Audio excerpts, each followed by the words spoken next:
Kesultanan Perlak atau Kesultanan Perlak adalah kerajaan Islam di Indonesia dan merupakan kesultanan tertua di dunia yang berkuasa di sekitar wilayah Perlak, Aceh Timur dan Aceh sekarang disebut antara tahun 840 sampai dengan tahun 1292. Perlak atau Perlak terkenal sebagai suatu daerah penghasil kayu perlak, jenis kayu yang sangat bagus untuk pembuatan kapal. Karenanya daerah ini dikenal sebagai nama negeri Perlak. Hasil alam dan posisinya yang strategis membuat Perlak berkembang sebagai pelabuhan niaga yang maju pada abad ke-8.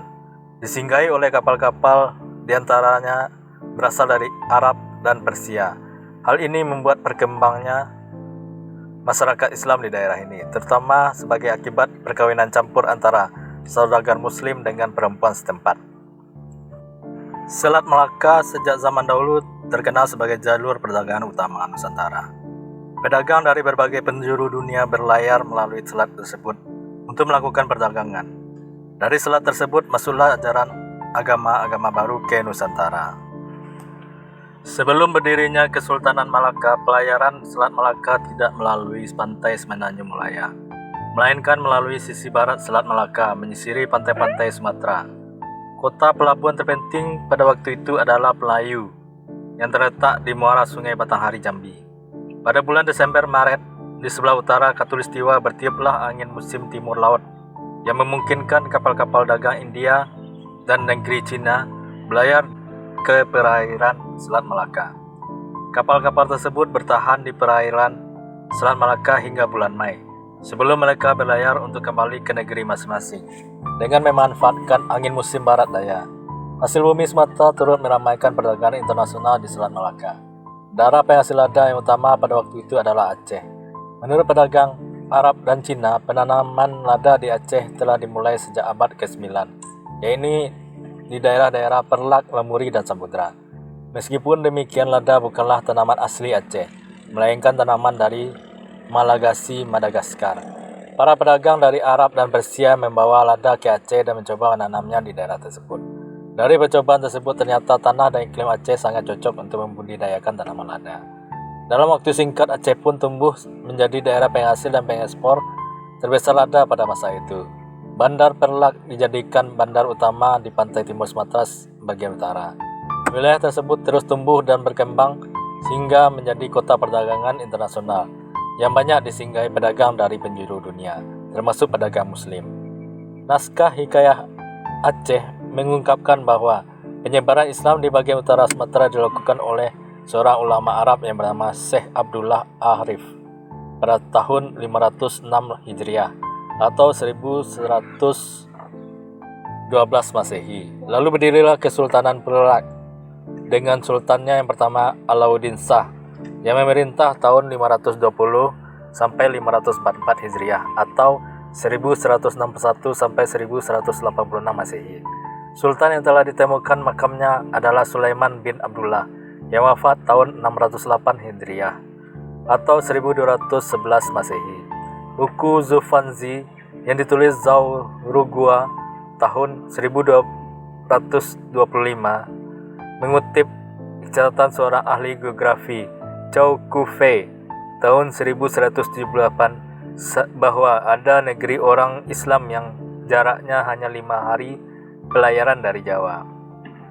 Mungkin negeri yang dimaksud adalah Perlak, sebab Zufanzi menyatakan pelayaran dari Jawa ke Brunei memakan waktu 15 hari. Eksistensi negeri Perlak ini diperkuat oleh musafir Venesia yang termasuk Marco Polo 1 abad kemudian. Ketika Marco Polo pulang dari Tiongkok melalui laut pada tahun 1291, dia singgah di negeri Perlak yang sudah memeluk agama Islam. Sultan pertama Perlak adalah Sultan Alauddin Syed Maulana Abdul Aziz Shah, beraliran Syiah dan merupakan keturunan Arab dengan perempuan setempat, yang mendirikan Kesultanan Perlak pada 1 Muharram 225 Hijriah, 840 Masehi. Ia mengubah nama ibu kota kerajaan dari Bandar Perlak menjadi Bandar Khalifah. Sultan ini bersama istrinya Putri Murah Mahdum Kudawi kemudian dimakamkan di Paya Meligo, Perlak, Aceh Timur.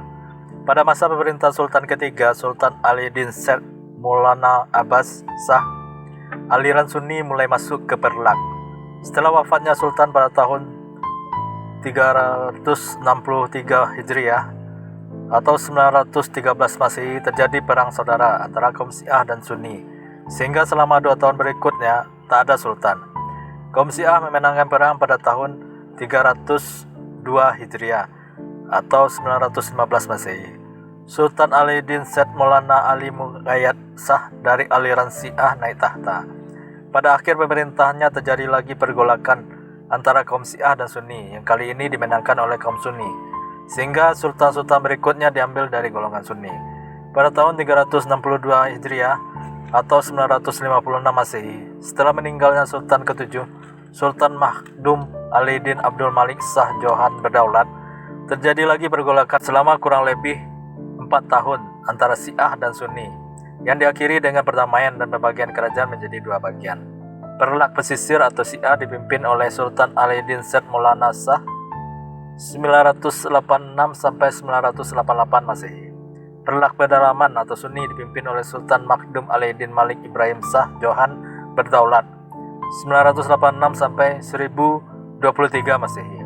Sultan Ali bin Said Maulana Shah meninggal waktu kerajaan Sriwijaya menyerang Perlak, dan seluruh Perlak kembali bersatu di bawah pimpinan Sultan Makhdum Ali bin Malik Ibrahim Shah Johan berdaulat, yang melanjutkan perjuangan melawan Sriwijaya hingga tahun 1006 Masehi. Pada tahun 986 Masehi, kerajaan Sriwijaya atau kerajaan bercorak Buddha di Nusantara menyerang Kesultanan Perlak pesisir.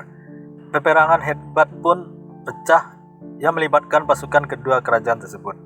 Dalam perang ini, Sultan Perlak pesisir yaitu Sultan Ali bin Said Maulana Mahmud Shah gugur dalam peperangan. Pasca gugurnya Sultan Perlak pesisir, wilayah Kesultanan Perlak secara keseluruhan akhirnya dikuasai oleh Sultan Perlak pedalaman yang beraliran Sunni. Kehadiran pasukan Sriwijaya di wilayah Perlak segera direspon oleh Sultan Malik Ibrahim Shah dengan mengobarkan semangat rakyat Perlak untuk melawan Sriwijaya. Pertempuran besar pun terjadi selama bertahun-tahun. Perang antara kedua kerajaan ini baru berakhir pada tahun 1006 Masehi, ketika Sriwijaya memutuskan mundur dari pertempuran untuk bersiap menghadapi serangan Raja Dharmawangsa dari kerajaan Medang di Jawa.